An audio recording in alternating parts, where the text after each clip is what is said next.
Let's have a look some birthday conversation. Pian cham inbiakna thenkhat I han bi ho le tiang u. Ole mi hring ril ru in ang lo tak tak kan nia. Thenkhat te chu pian cham alo thlenga lom em te a then te phei chu. E ka upat bela lom tia lung hnu te kan om thin. Chu tiang chuan a thian pa a pian cham lom tum lo chu phur takin a birthday chu atana ni poimo tak ani thu rilin lom tur chuan anin min thei rama engtin nge English in kan soyang I han en ho le teang. Are you not gonna celebrate your birthday? I pian cham I lom don lo mia. I don't know. I'll think about it.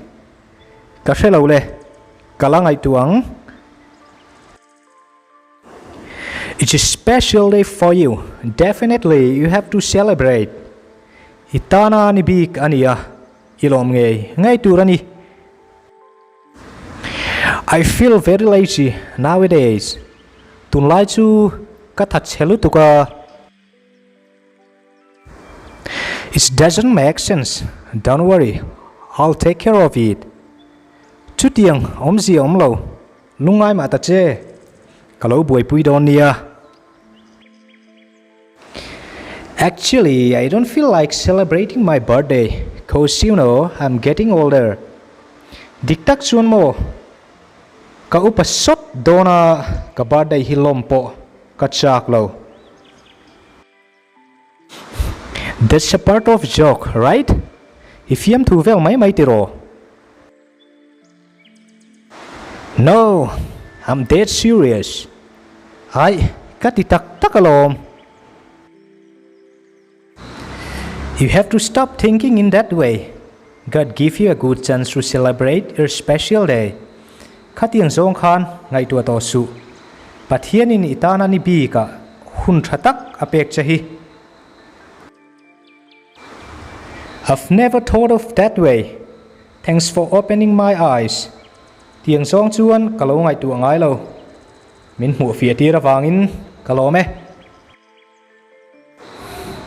That's okay. So what shall we do? A holutuk. Chuan enge kan ti ta kang.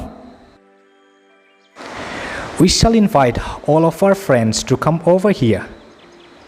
Kan thian te zong heta kan som ve kang.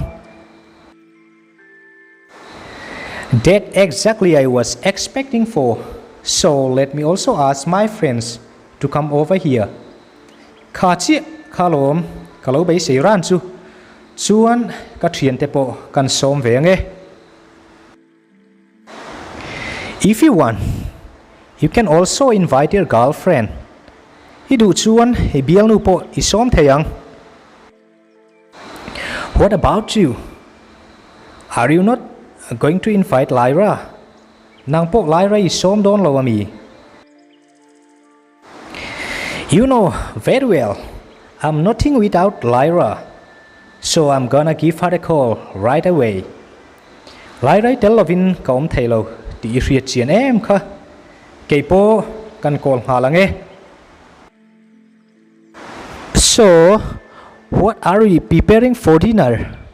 Chuan enge sanri atan kan siamang. Let them come first, then we'll think about it. Local pot sela chuan kan ngai tu adon nia. I'm feeling cold, so I can't eat pork as per doctor instruction. Kasitlanga chuan voksa kai theilawania. Dr. Soidan chuan. Don't worry about that. Salui buy fish. Lungai ma ta che. Sanga kan lei dona mi. I'm okay everything except pork. Pork ti lo chu kadu vek. 5 tips how to wish a friend of mine in different ways. Engtin nge kan thian te chi sang in kan ui sang mo thian te birthday alo thlenga kan ui stan tur professional takin pangai takin happy birthday hanti top aya kan man thei tur om panga kan lo da chuak telange ahmas sabera chuan many happy returns of the day tun lion man lar em changkang boxi ani hei hi imang thei ani apani na chuan many more happy returns hei po hi amoi thokhate me ma aman le thei bokani apathum na chuan may all your wishes come true mo hei hi amoi le ema aman le thei ani apalina chuan a millions magic wishes to you moi lutuk hei po hi aman theya